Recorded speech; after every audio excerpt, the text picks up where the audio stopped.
Hey guys, so I'm going to do a review of Alloy of Law by Brandon Sanderson. This is the fourth book in the Mistborn series. This is set 300 years after the original Mistborn trilogy.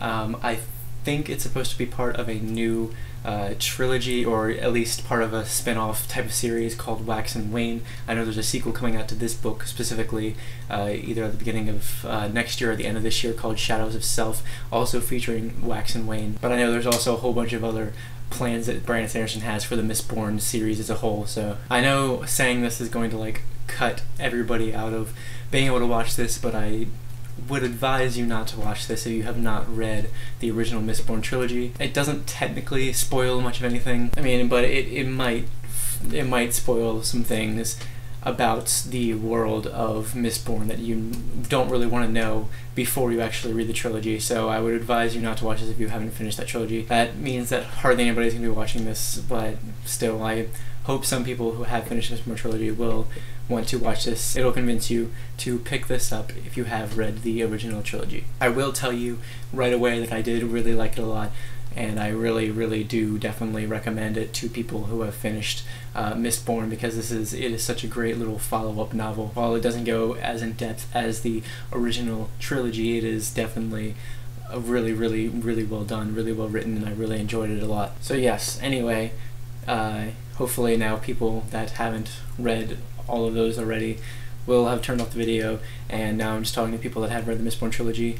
Hi, so this book is basically, as you can kind of tell from the name of this spin-off series, Wax and Wane. It features two characters named Wax and Wane. The two of them are these lawmen who originally reside in this place called the Roughs, which is this sort of desolate land away from normal society. A collection of small towns that really attracts some pretty unhonorable people. Wax and Wane work to bring justice and peace to the area, and are just really well known throughout all of the world as two of the best lawmen out there. After the death of his uncle, Wax is called back to Elendil, this grand city which is almost definitely named after someone we know from the Mistborn trilogy, in order to take control of his family's house. He must take on the role of Lord of the House of Ladrian, but is extremely reluctant to do so. It's obvious that he doesn't fit in there, and that he kind of craves going back to the Roughs, and as a way to sort of make it seem like he fits in there, he kind of sets up this arranged marriage between him and Steris, the daughter of Lord Harms. When him and Steris first meet, Wane shows up to recruit Wax to kind of help him to follow the crimes of this group called the Vanishers. With the help of Marasi, who is Steris' cousin,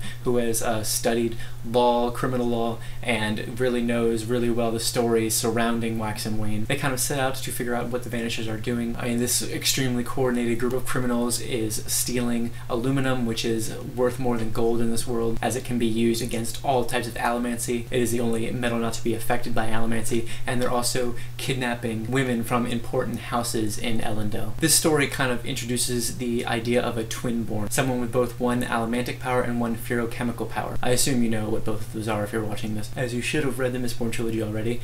Wax and Wane are both twin-borns. Wax's allomantic power is with steel, so pushing on metals, and his ferochemical power is with iron, meaning he can store his weight in metal mines to use later, to become lighter and heavier at will. This makes it extremely easy for him to be very quick in fights, and he's also just a very powerful twin-born. Wax's powers are even better, really. His allomantic power is with bend alloy, which basically allows him to create this time bubble where he basically speeds up time around him, and this time is slowed within the bubble, so he can kind of create this bubble around him and the person he's fighting, fight them within the bubble, and then everything goes back to normal when he pops the time bubble. His ferochemical power is gold, which means he can heal his health, which means he can basically heal himself while he's in a fight, which, as you can imagine, definitely comes very handy. Both Wax and Wane are amazing characters. Their banter is great. Wane especially is hilarious. Wane is a bit mischievous and silly, while Wax is slightly more serious, but they work really great together, and the dynamic between the two is just really fun to read about. Wax works with guns, like all types of guns, while Wane works with these two dueling canes, as he just has a problem with guns in general, and they just fight really well together. They know exactly how to to fight with each other as they've been lawmen together in the roughs, and they just do, it's just really fun to read about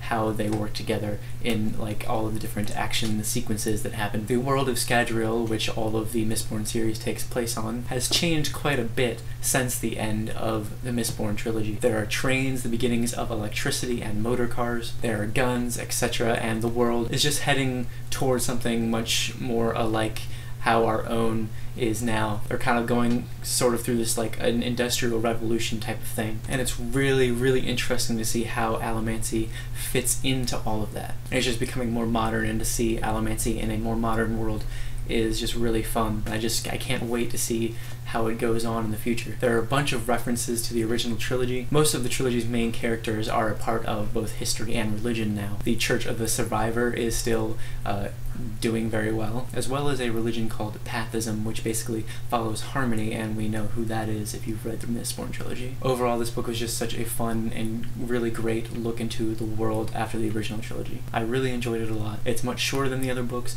and like I said, it doesn't go in depth anywhere near as much. I think that's mainly because the world and the history has already been built up so much in the original trilogy. It would have just been repetitive to put it more in here. It was just a really a lot of fun to read. Waxwing and Marasi were just so much fun to read about. They made a really great and really entertaining team. I was really into the story as we went along with them, trying to figure out what the Vanishers are up to and what's going on, why they're doing what they're doing, and like the main villain is really great, and I just thought the ending was really fantastic. I cannot wait to read the next book, Shadows of Self. I just think this was a really great addition to the series, and I can't wait to see what happens next in this world. Anyway guys, thank you so much for watching, and I'll see you very soon with more.